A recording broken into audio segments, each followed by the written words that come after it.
Bismillahirrahmanirrahim. Assalamualaikum warahmatullahi wabarakatuh. Anak-anakku SD Asifa 2 rahimakumullah. Alhamdulillah, bersyukur kepada Allah Subhanahu wa taala. Hari ini kita bisa bertemu kembali dengan Pak Arif Rahman Ibrahim dalam pembelajaran akidah akhlak dan syariah atau yang disingkat dengan A2S. Sebelum kita memulai pembelajaran hari ini, kita akan sedikit bertafakur kepada Allah Subhanahu wa taala. Kita bisa perhatikan di sekeliling kita bagaimana ketika Allah Subhanahu wa taala menciptakan gunung begitu besarnya, kemudian Allah Subhanahu wa taala ciptakan pepohonan yang menjulang tinggi, bagaimana Allah Subhanahu wa taala menciptakan padi-padi yang hari ini terhampar begitu luasnya, ketika Allah Subhanahu wa taala menciptakan awan, langit yang semata-mata Allah Subhanahu wa taala ciptakan untuk kebutuhan kita semua tanpa kita minta dan kita tidak pernah terlibat dalam pembuatannya. Baiklah anak-anakku, hari ini kita akan belajar tentang materi A2S, yaitu sebagai berikut.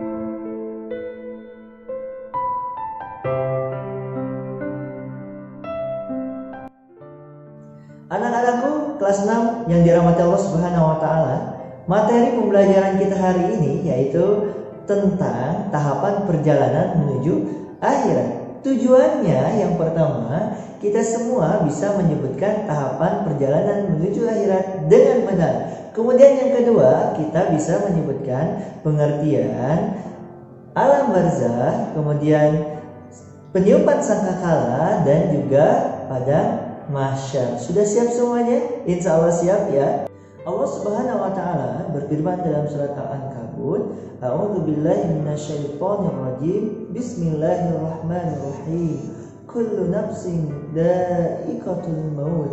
Yang artinya bahwa setiap yang bernyawa pasti akan menghadapi yang namanya kematian. Anak-anakku yang dirahmati Allah Subhanahu wa taala, ketika seseorang manusia meninggal dunia, maka tahapan perjalanan akhirat yang akan dilalui yang pertama adalah alam barzakh. Alam barzakh merupakan alam kubur, ya, disebut juga dengan alam kubur, yaitu alam yang membatasi antara dunia dan akhirat. Ketika manusia berada di alam barzakh atau di alam kubur, maka ada dua kemungkinan yang akan mereka dapatkan.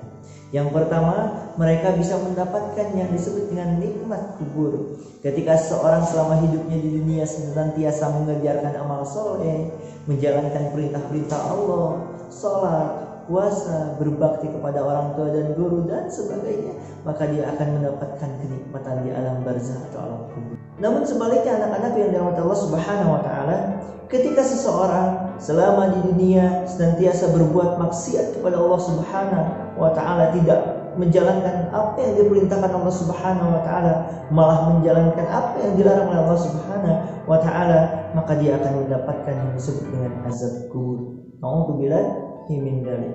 Yang kedua yaitu peniupan sangkakala. Anak-anak masih ingat siapa malaikat yang ditugaskan oleh Allah Subhanahu wa taala untuk meniupkan sangkakala? Ayo, masih ingat? Betul ya, yaitu malaikat Israfil. Ketika malaikat Israfil meniupkan sangkakalanya yang pertama, maka Allah Subhanahu wa taala akan menghancurkan seluruh alam semesta beserta isinya. Allah Subhanahu wa taala berfirman dalam surat An-Nazi'at ayat 6, A'udzubillahi minasyaitonirrajim. Yauma tarjufur rajifah, yaitu di mana ada hari ketika ditiupkan sangkakala yang pertama, maka Allah Subhanahu wa taala menghancurkan seluruh alam semesta beserta isinya.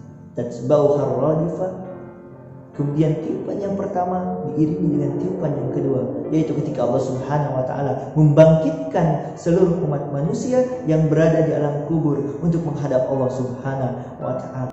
Lalu di mana kita akan dikumpulkan oleh Allah Subhanahu wa taala?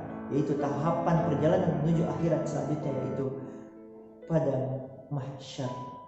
Anak-anakku yang dirahmati Allah Subhanahu wa taala, padang mahsyar merupakan dataran yang sangat luas, tempatnya berada di akhirat, tempat berkumpul seluruh umat manusia ketika Allah Subhanahu wa taala bangkitkan dari umat Nabi Adam alaihissalam sampai kepada umat Nabi Muhammad sallallahu alaihi wasallam.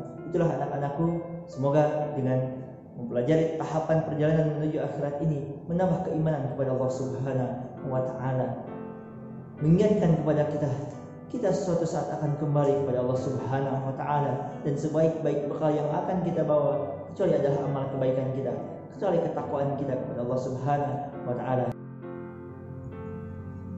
Baik, itu saja mungkin yang dapat Bapak sampaikan hari ini. Mohon maaf atas segala kekurangannya. Semoga Allah Subhanahu wa taala senantiasa memberikan kepada kita kepahaman ilmu, dan tentunya menjadikan kita sebagai hamba-hamba yang senantiasa bersyukur kepada Allah Subhanahu wa taala. Semoga kalian semua senantiasa diberikan kesehatan. Terima kasih. Assalamualaikum warahmatullahi wabarakatuh.